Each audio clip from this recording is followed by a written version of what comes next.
Hello and welcome to this session to mark International Women's Day 2021. I'm Rhiannon Harris, Deputy Trade Commissioner for South Asia, based at the British High Commission, New Delhi.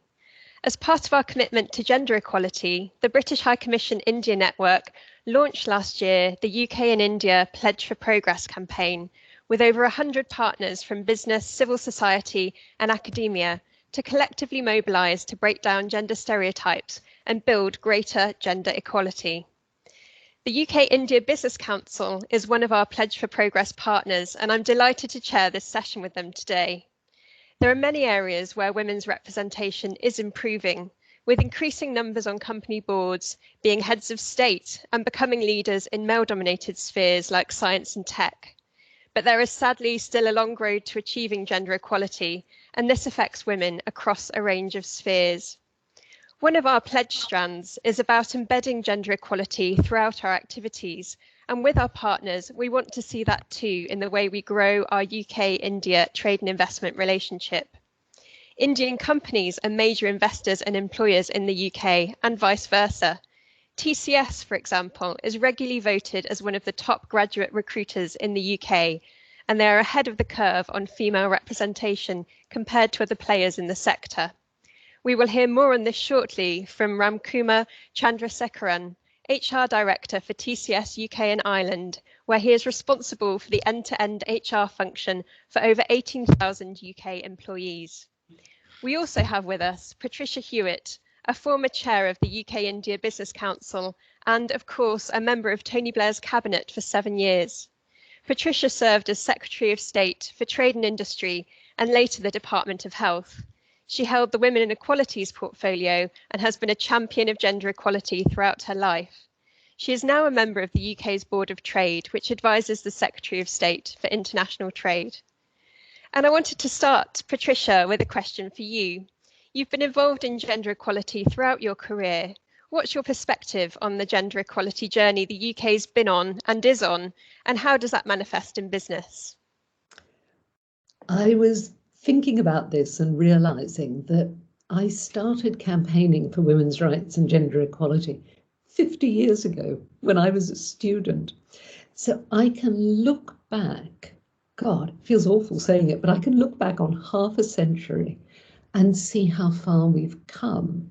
I mean, in those days, an extraordinary woman called Stephanie Shirley, who was a brilliant IT coder, she could not get a job in the IT industry. She couldn't even get an interview because the minute companies saw her name, they just tossed it to one side. So she started writing job applications as Steve Shirley. And guess what? She got interviews.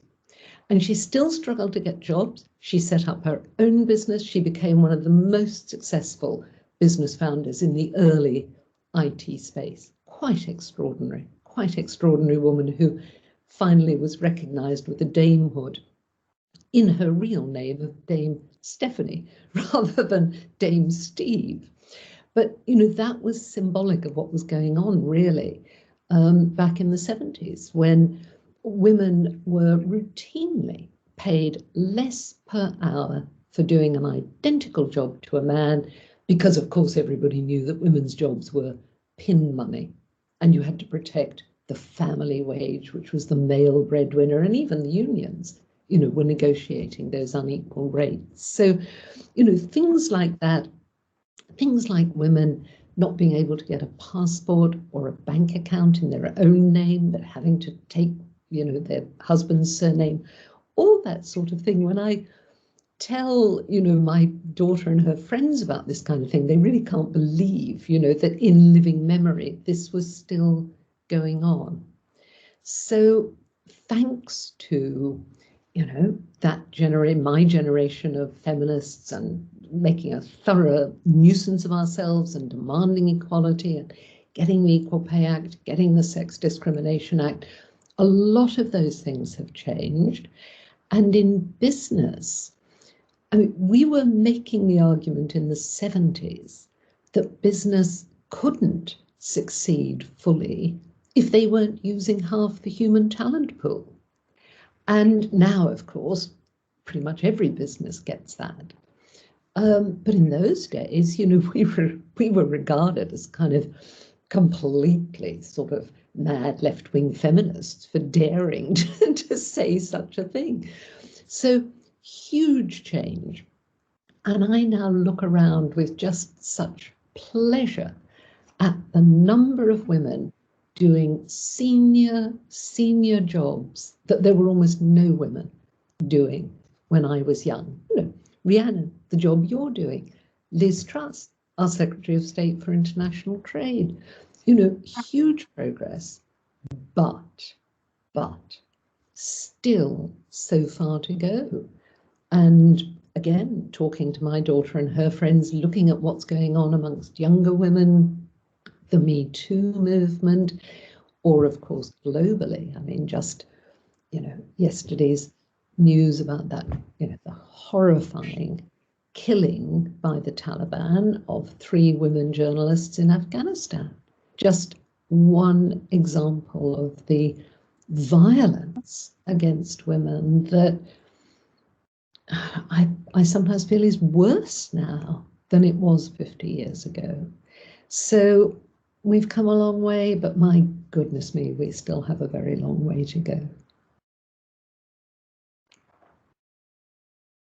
Thank you very much, Patricia. And could you say a bit about businesses and how you feel they should be driving improvements in equality?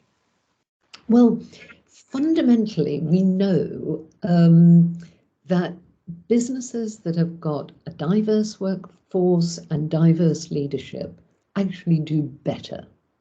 And I think there are very few questions in our world to which the answer is, you know, a dozen white men sitting around the table, or even a dozen white women for that matter. So having that diversity, which is, it's about gender, it's about race and ethnicity, but it's also about, you know, different life experience, different perspectives, cognitive diversity in the jargon. And I think more businesses are getting that. But there is one of the things we see, certainly in Britain, as women come, or as people get to the stage in their relationships where they're having children, it is still more common for the woman to feel torn between her paid work and her family than for the man. It's changing, but slowly. And I think in many ways, it is much harder for a man to say to his employer, we've just had a baby, or we're planning to have children, and you know what?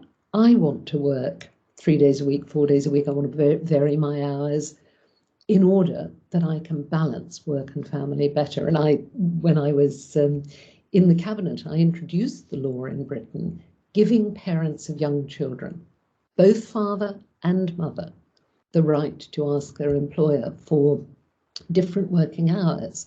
And we extended that to people with older or disabled relatives they were caring for. And it worked very well in most cases for women, but very few men felt able to use it. So I think we've got a long way to go there, because the truth is, if it's the woman who is taking more of the responsibility at home, whether that's for children or elderly parents or both, then you're never actually going to get equal opportunities in the workplace.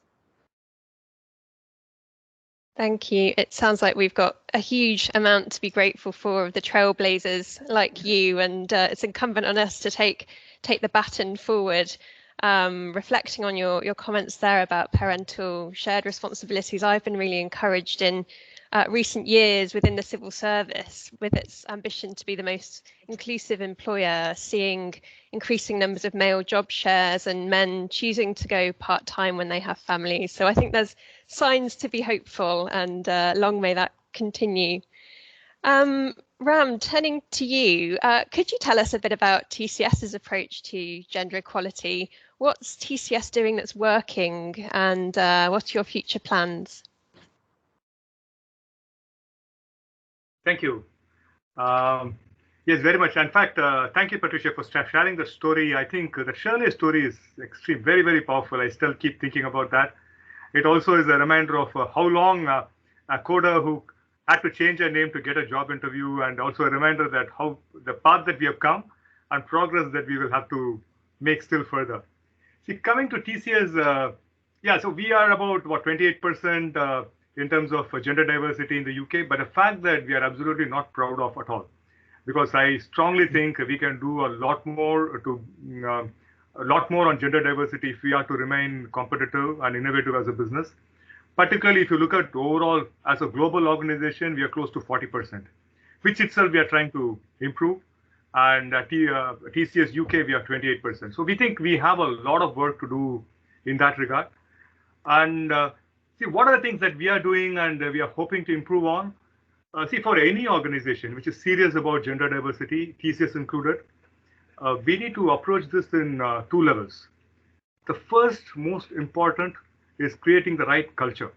Right, as Peter Drucker, the management guru, says, culture needs strategy for breakfast. So you can have the best of intentions, the best of practices. If you don't create a right culture, everything else will fail. The second, of course, is have investment in programs, policies, training, and a lot of other things. So I think that is what we have worked hard on, and we are still working on creating that inclusive culture. So a culture where everybody can thrive. At TCS, right from CEO, all executive leaders have publicly pledged in very specific terms on what diversity agenda means and what they will do to promote that. In fact, our gender diversity and overall diversity agenda reports directly to the CEO. It's not a inbuilt function or part of HR function and all that. We have made that structurally that change. Along with CFO, CHRO, operations, our diversity head reports to the CEO. We have made inclusion and mentorship and the diversity agenda part of all leadership training programs. So the goal is to make inclusion as a part of our day-to-day work culture. The other important thing is, the example which Patricia mentioned earlier, that still women feel torn between their paid work and family responsibilities. And we are a global organization providing a lot of career opportunities. So how do we create that environment where we encourage women to take up international assignments, right? So we help in forming supportive networks, role models, policies, encouragement, sponsorship.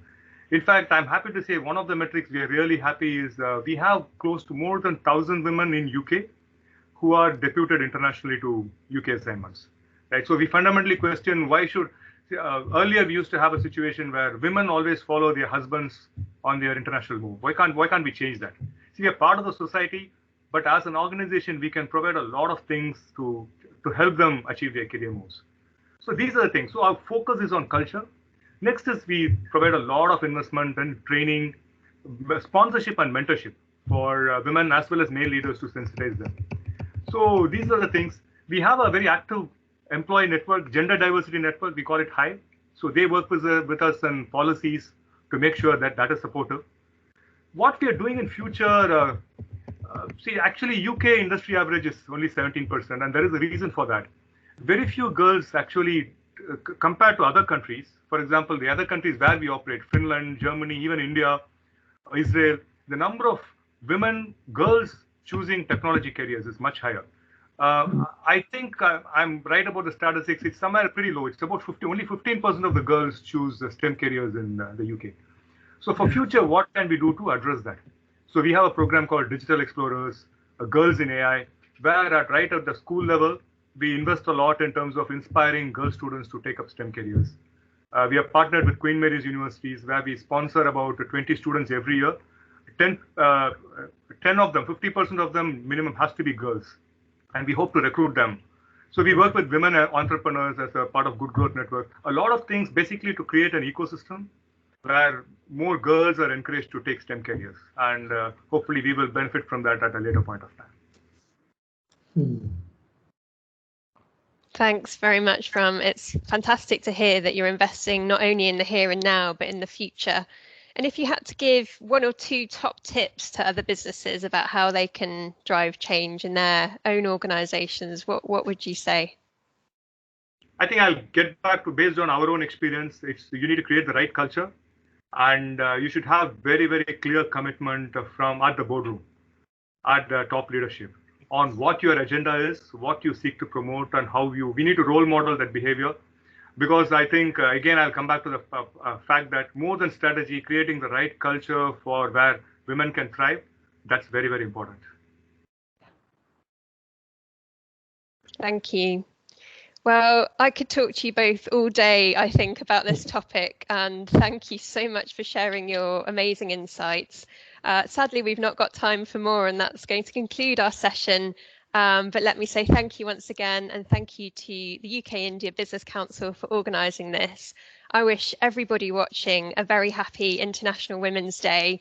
Let all of us choose to challenge and make the world a more equal place. Thank you.